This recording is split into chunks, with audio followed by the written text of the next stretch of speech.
दिल्ली में कोरोना की रफ्तार लगातार बढ़ती जा रही है। पिछले 5 दिनों में आंकड़ों पर नजर डालिए।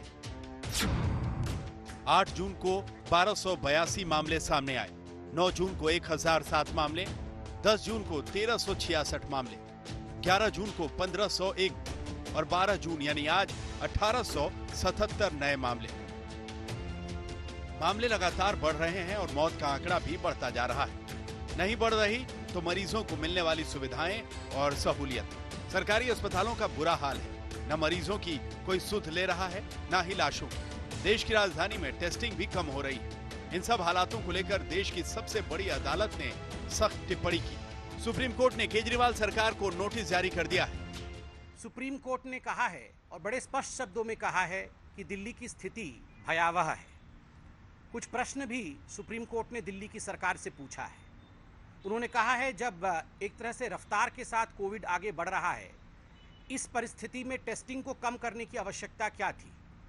बाकी राज्यों में और बाकी शहरों में टेस्टिंग को बढ़ाया जा रहा है, 15,000 से 17,000 टेस्टिंग किए जा रहे हैं, किंतु दिल्ली में आज क्या कारण है कि 5,000 या उससे भी कम टेस्टिंग की जा रही है। दरअसल दिल्ली के लोकनायक जयप्रकाश नारायण का एक वीडियो सामने आने के बाद सरकार के तमाम दावों पर सवाल खड़े हो रहे हैं और अब सुप्रीम कोर्ट ने भी सवाल पूछ लिया है। जो दिल्ली सरकार का डेडिकेटेड कोविड हॉस्पिटल है, बहुत ही दुख भरी तस्वीरें, दुख भरे वीडियो, इतने दिल दहलाने वाले वीडियो देखकर वास्तव में मन बहुत दुखी हुआ है कि आखिर दिल्ली सरकार कर क्या रही है। अरे भाई, डेथ हुई है, मैं मानता हूँ दुखद है डेथ को, परंतु तो ऐसे थोड़ा कि इसको सेंसेशनल बना के दिखाया जाए। सारा स्टाफ डिमोरलाइज होता है, कहते हैं हम दिन रात काम कर रहे हैं, रात को सो नहीं रहे हैं और हमें अगर ये देखना पड़े, उनको फोन आ रहे हैं, मुझे आ रहे हैं। सरकारी अस्पताल की बात छोड़िए, राजधानी के निजी अस्पतालों में भी कोरोना के मरीजों से लूट खसोट मची हुई है। पहले तो बेड मिलने में परेशानी और मिल गया तो मनमाने पैसे वसूलने की कोशिश। आज तक ने दिल्ली के कई अस्पतालों में कोरोना के नाम पर चल रहे लूट का पर्दाफाश किया है। एडमिट कराना जगतपुरी से 3 दिन पहले पॉजिटिव आया था, सेल्फ क्वारंटाइन किया हुआ था। बेड नहीं है, हम मना कर रहे हैं, बेड नहीं है।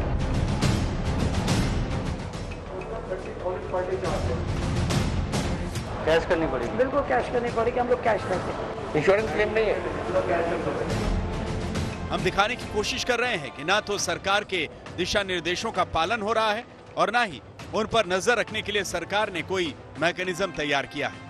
हाँ, इस पूरे संकट और महामारी के बीच सियासत खूब हो रही है। दक्षिणी दिल्ली नगर निगम के चेयरमैन ने ये कहकर हड़कंप मचा दिया कि सरकार मौत के आंकड़े को छिपा रही है। कुल मिलाकर 2098 पूरे तीनों निगमों के अंदर 2098 डेथ हो चुकी हैं, तीनों निगमों के अंदर आज की डेट तक। और दिल्ली सरकार और मैं तो एक ही बात कहता हूं, हमारे जो आंकड़े हैं, हमारे पास जो वेरिफिकेशन सर्टिफिकेट है, सर्टिफिकेट किसका?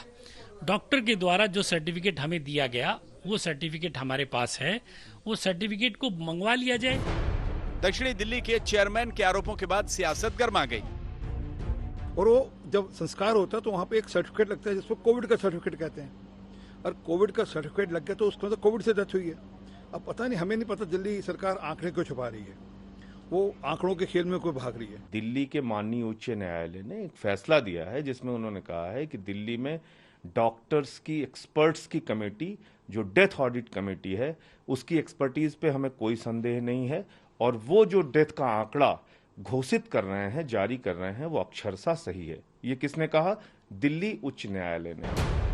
दरअसल सत्ता पक्ष और विपक्ष ने कोरोना को महामारी की जगह सियासी मोहरा बना दिया है। लिहाजा सियासत तो खूब हो रही है, लेकिन बीमारी को काबू में करने के उपायों पर शायद कोई सोच नहीं रहा। आज तक ब्यूरो।